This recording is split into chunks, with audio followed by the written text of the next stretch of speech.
Assalamualaikum warahmatullahi wabarakatuh. Ketemu lagi dengan Ibu hari ini dengan mata pelajaran bimbingan konseling, ya. Sudah berapa minggu kita membahas ada beberapa materi. Untuk kali ini Ibu akan membahas beberapa materi yang akan Ibu jadikan satu. Ya, berarti dari kemarin itu sudah ada 4 PowerPoint. Nah, ini Ibu akan jelaskan secara langsung, ya. Materi kali ini mengenai hidup berkeluarga. Bu, kenapa sih kita sudah membahas hidup berkeluarga, kan baru tingkat SMK. Oke. Karena lanjutan kalian setelah selesai sekolah, mungkin ada yang ingin segera berumah tangga atau punya cita-cita. Nanti dulu Bu, aku ingin berumah tangganya nanti setelah beberapa tahun mencari uang, membantu orang tua dan sebagainya. Atau memang sudah punya niatan karena sudah punya pasangan, ya. Semuanya dikembalikan kepada kepribadian kalian masing-masing, ya. Nah, jadi kita akan membahas apa sih hidup berkeluarga itu, kemudian yang dimaksud dengan suami itu seperti apa, istri seperti apa, dan kewajiban dari masing-masing. Oke, ya, kita bahas sedikit-sedikit ya, satu-satu. Oke, hidup berkeluarga atas dasar nikah. Kalau dari pengertian bahasanya, nikah itu berarti menghimpun dan mengumpulkan. Kalau dalam pengertian agamanya, nikah adalah akad yang mengandung kebolehan melakukan hubungan suami istri dengan lafal nikah atau yang semakna dengan itu. Artinya setelah kalian menikah, kalian halal untuk melakukan hubungan suami istri. Artinya selama belum menikah, kalian tidak boleh melakukan hubungan suami istri. Itu harus dicatat, ya. Oke, kita lihat alasan perempuan menikah. Nah, ada beberapa alasan mengapa perempuan itu harus menikah. Di antaranya, jika tidak menikah dianggap tidak pantas, ingin bebas dari ikatan orang tua. Artinya selama ini dia merasa terkekang hidupnya karena tinggal sama orang tuanya. Dengan menikah dia berpikiran bahwa hidupnya akan lebih bebas karena dia mempunyai pasangan hidup, ya. Kemudian tidak lagi bergantung dengan orang tua. Ketika dia menikah, tanggung jawab sudah dipegang oleh kepala keluarga, tidak dipegang oleh orang tua lagi. Artinya tidak bergantung lagi dia dengan orang tua. Kemudian ingin mendapatkan perlindungan dari seorang pria. Wanita yang sudah mapan, kemudian sudah merasa cukup umurnya, dia biasanya ingin mendapatkan perlindungan dari seorang pria. Dan untuk mencapainya, salah satu yang harus dilakukan adalah dengan cara menikah, ya. Berikutnya, ingin mendapatkan suami yang kaya atau berpangkat. Kalau ini niatnya hanya ingin mendapatkan kemapanan dari rumah tangga. Jadi dengan beranggapan seandainya suaminya kaya atau berpangkat, sepertinya dari sisi ekonomi dia akan merasa lebih mapan secara finansial. Berikutnya ingin punya keturunan. Ada beberapa perempuan memang karena ingin cepat mempunyai keturunan, maka ketika dia sudah merasa mampu, umurnya merasa cukup, dia ingin langsung melaksanakan pernikahan, ya. Oke, bila dilihat dari segi naluri wanita, dorongan terkuat ingin menikah adalah karena cinta dan karena ingin mendapatkan keturunan dari orang yang mencintainya. Itu yang dari segi naluri wanita. Nah, sekarang kalau tadi dari segi wanitanya, sekarang dari segi prianya nih. Ada beberapa hal yang mendorong laki-laki untuk segera menikah. Yang pertama, ingin membina rumah tangga secara mandiri, terpisah dari orang tua.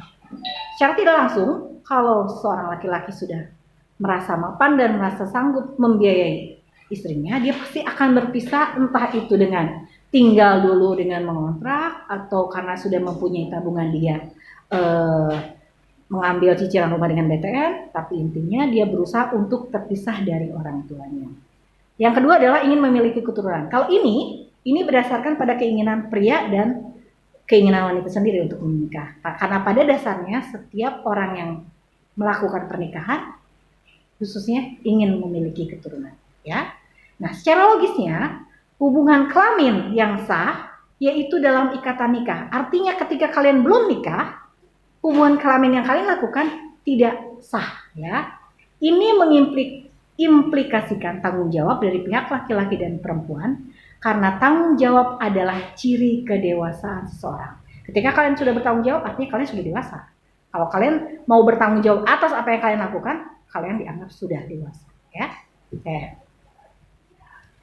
Nah, sekarang ada kategori laki-laki dan perempuan yang menikah, ya.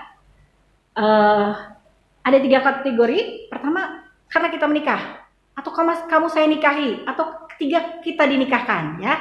Nah, ketika kita menikah sebagai pernikahan dewasa, artinya kedua pihak laki-laki dan perempuan itu sudah sama-sama dewasa dan siap menjalani hidup rumah tangga, yang secara ekonomi sudah memiliki penghasilan untuk menopang kehidupan rumah tangganya sehingga dapat hidup mandiri, ya. Kemudian, kamu saya nikahi. Artinya inilah pernyataan dari laki-laki kepada perempuan bahwa kalau pihak dominan yang aktif menentukan, perempuannya yang pasif. Jadi kesannya adalah perempuan itu pasrah menerima bahwa ayo kamu saya nikahi. Itu kalimatnya, ya. Maka jika ya dominan pihak laki-laki, maka yang perempuan itu akan mengikuti apa kemauan dari laki-laki.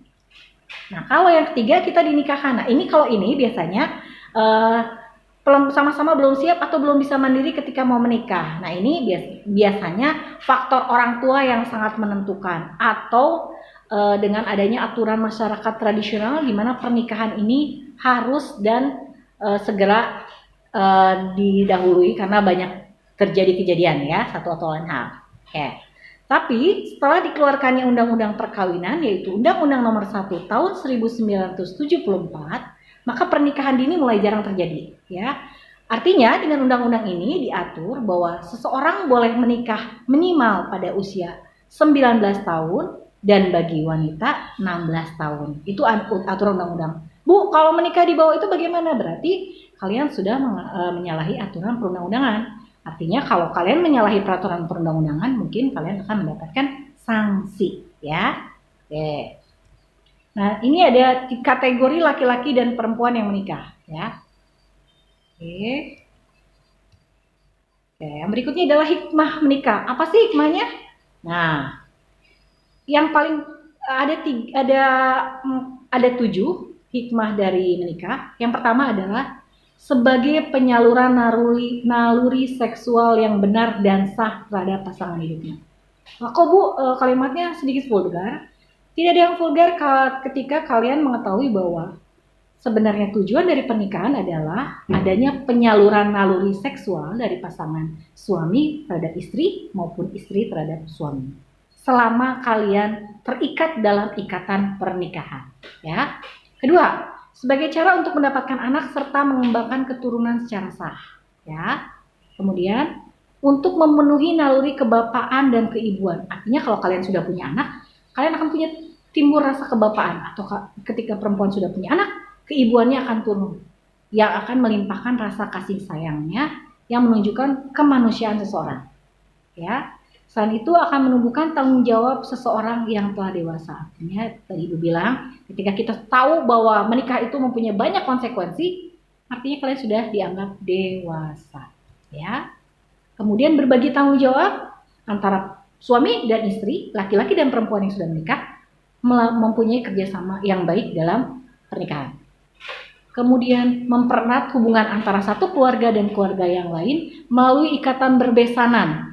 Keluarga laki-laki akan menjadi keluarga istrinya juga akan menjadi keluarga suaminya ketika kalian sudah melangsungkan ikatan pernikahan. Oke, ya.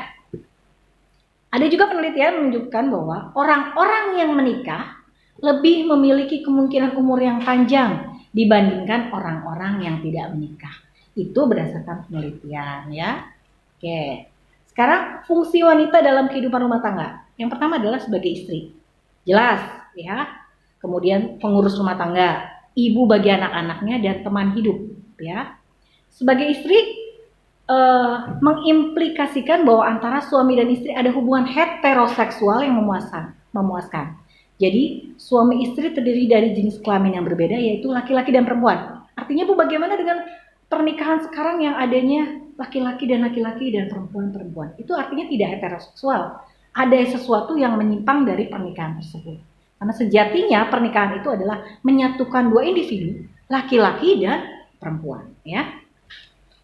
Fungsi sebagai ibu. Peranan sebagai ibu bagi anak-anak hanya dapat dilaksanakan dengan baik apabila sang ibu dalam keadaan bahagia dan sabar.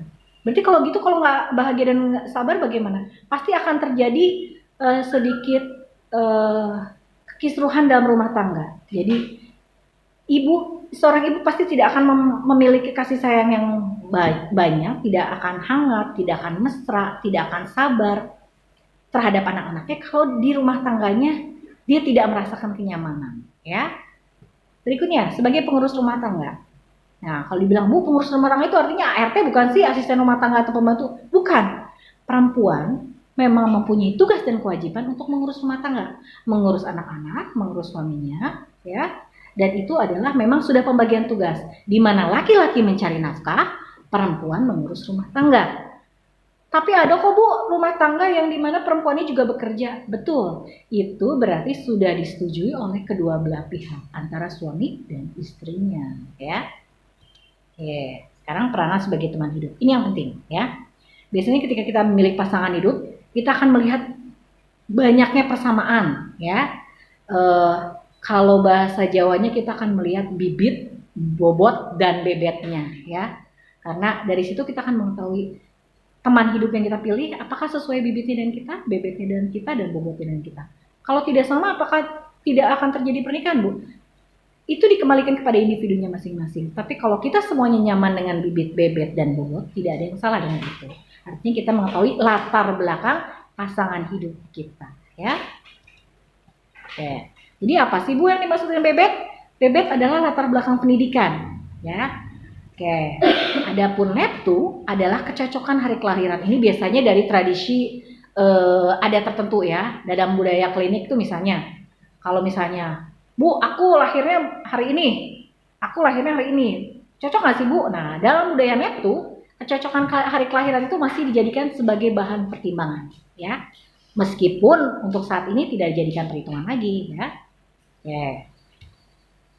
Sekarang kita akan membahas mengenai fungsi pria dalam kehidupan berkeluarga. Sebagai suami, ya, jelas-jelas dia adalah partner bagi istrinya, ya. Mencari nafkah, kemudian berarti ada sisi maskulin, kejantanan, bahwa seorang laki-laki pasti dia akan mencari nafkah untuk keluarganya, ya. Sebagai ayah, apa nih? Sebagai ayah biologis berarti dia harus berfungsi sebagai ayah bagi anak-anaknya secara fisik, secara sifat, atau tipologi. Jadi pasti ayah akan menurunkan sifat biologis yang menurun pada anaknya. Entah itu warna kulitnya, bentuk mukanya, bentuk rambutnya, golongan darah, dan sebagainya, ya. Nah, lain lagi dari sebagai ayah psikologis, ya. Kalau tadi biologis, kalau biologis pasti berhubungan dengan kondisi fisiknya. Tapi kalau psikologis berarti di sini ayah akan berusaha untuk menjadi menjadi penopang atau panutan dalam pendidikan anak, ya. Jadi peranan ayah mulai menonjol pada masa anak umur 3 tahun ke atas, ya. Oke.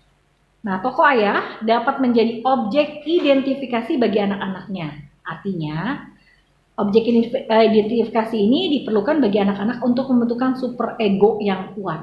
Biasanya laki-laki lebih cenderung egonya lebih tinggi, ya. Laki-laki lebih memikirkan dengan ego, kalau perempuan biasanya pakai perasaan, ya. Nah, apa sih dimaksud dengan super ego? Adalah polisi kepribadian, ya. Orang yang super egonya tidak kuat akan mengalami kesulitan dalam mengemudikan hidupnya. Artinya jelek dong Bu egonya tinggi? Tidak. Kalau egonya kuat dalam mencapai sesuatu, artinya dia punya maksud dan tujuan untuk mencapai sesuatu, ya. Jadi dia maksud dan tujuannya itu dengan berbagai upaya dia akan mengusahakannya, ya. Nah, ego dibentuk sejak umur 3 tahun. Makanya anak yang kehilangan ayahnya sejak umur 3 tahun ke bawah akan lemah juga super egonya. Karena dia membutuhkan sosok yang menjadi panutan, dan ketika ayahnya tidak ada, entah itu karena tidak ada karena sudah meninggal dunia atau terjadinya divorce atau perceraian dalam rumah tangga, biasanya si anak akan lemah super egonya, ya. Oke. Nah, yang ketiga adalah sebagai kepala keluarga. Seorang pria dalam suatu keluarga selain sebagai suami, praktis akan berfungsi sebagai kepala keluarga, ya. Maka dari itu sang istri sering dipanggil dengan nama suaminya. Misalnya namanya Wawan. Jadinya apa? Ibu Wawan. Dani, namanya Ibu Dani. Padahal nama perempuannya sendiri Neneng. Jadi bisa sebutannya Neneng Dani, Neneng Wawan. Karena biasanya di Indonesia pemberian nama belakang setelah menikah itu suatu hal kewajaran ya. Walaupun ada orang yang pro kontra dengan hal ini, tetapi misalnya nama ibu, misalnya Ibu Revi, nah nama suami ibu siapa? Nama suami disematkan di belakang nama istrinya, gitu ya. Tadi adalah bahasan mengenai hidup berkeluarga. Jadi dari situ kalian bisa mengambil hikmahnya. Kapan sih kami siap? Kapan sih kita siap? Kapan sih aku siap untuk berumah tangga? Kalian harus pikirkan setelah berumah tangga berarti banyak kewajiban dan tanggung jawab yang harus kalian ambil. Berarti pikirkan matang-matang, kemudian telaah dulu baik dan buruknya. Ketika kalian sudah siap, ketika kalian sudah mampu, dan ketika kalian sudah mapan, kalian bisa melakukan untuk mempunyai keluarga yang baik. Itu saja, sekian dari Ibu. Assalamualaikum warahmatullahi wabarakatuh.